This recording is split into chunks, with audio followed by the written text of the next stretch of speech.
విదేశాల్లో చదవాలనుకుంటున్నారా? అయితే విదేశ్ కన్సల్ట్ ని సంప్రదించండి. వైసీపీలో కీలక నాయకుడిగా ఉన్న సజ్జల రామకృష్ణారెడ్డి జగన్ ప్రభుత్వంలో ప్రభుత్వ సలహాదారుగా పనిచేసిన విషయం తెలిసిందే.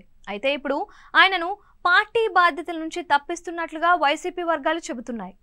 ఎక్కువ మంది నాయకులు పార్టీ ఓడిపోవడం కారణం సజ్జల రామకృష్ణారెడ్డి సహా మరికొందరు సలహాదారుల వైపు వేలు చూపిస్తున్నారు.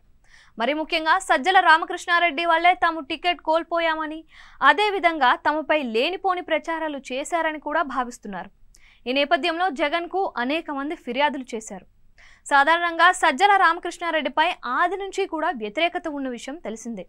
అన్నిటికీ ఆయనే జోక్యం చేసుకోవడం, ప్రతి విషయంలో ఆయనే స్పందించడం, మంత్రులు సహా ఎమ్మెల్యేలను కూడా డమ్మీ చేశారన్న వాదన కూడా వినిపించింది. దీంతో మంత్రులు ఎమ్మెల్యేలు కూడా అప్పట్లో సజ్జల రామకృష్ణారెడ్డి అనుమతి లేకుండా మీడియా ముందుకు వచ్చే పరిస్థితి లేదు. ఇక ఎన్నికల సమయంలో కూడా ఆయన జోక్యం పెరిగిపోవడం, ఆయన వల్ల ఒకరిద్దరు తీవ్రంగా బాధపడి పార్టీ నుంచి కూడా దూరం కావడం తెలిసిందే.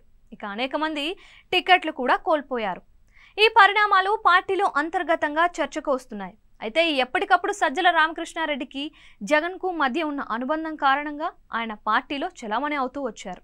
ఇక ఇప్పుడు ఉన్న పరిస్థితిలో సజ్జల రామకృష్ణారెడ్డిని కొనసాగిస్తే ఇబ్బందులు తప్పవని నాయకులు ఎవరూ కూడా ముందుకు రారని అధినేత భావిస్తున్నట్లు తెలుస్తోంది. దీంతో సజ్జల రామకృష్ణారెడ్డిని సాధ్యమైనంత వేగంగా పార్టీ బాధ్యతల నుంచి తప్పించి తిరిగి సాక్షి మీడియాకు పంపిస్తారని అత్యంత విశ్వసనీయ వర్గాలు చెబుతున్నాయి.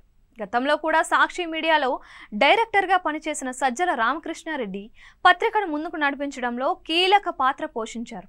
ఇప్పుడు కూడా అదే పాత్రకు ఆయనను పరిమితం చేస్తారని తెలుస్తోంది. అయితే దీనికి కొంత సమయం పట్టొచ్చని అంటున్నారు. మరోవైపు పార్టీ ఓడిపోయిన తర్వాత సజ్జల ప్రాధాన్యం తగ్గిపోయిందని అనుకున్నా ఇటీవల నియమించిన కొందరి విషయంలో ఆయన చెప్పిన వారికే జగన్ ప్రాధాన్యం ఇచ్చారు. ఈ పరిణామాలతో సజ్జలను తప్పించడం సాధ్యం కాదు అన్న వాదన కూడా వినిపించింది. అయితే రాను రాను పార్టీ మరింత ఇబ్బందులు పడుతున్న నేపథ్యంలో సజ్జల మార్పు ఖాయమనే టాక్ అయితే గట్టిగా వినిపిస్తోంది.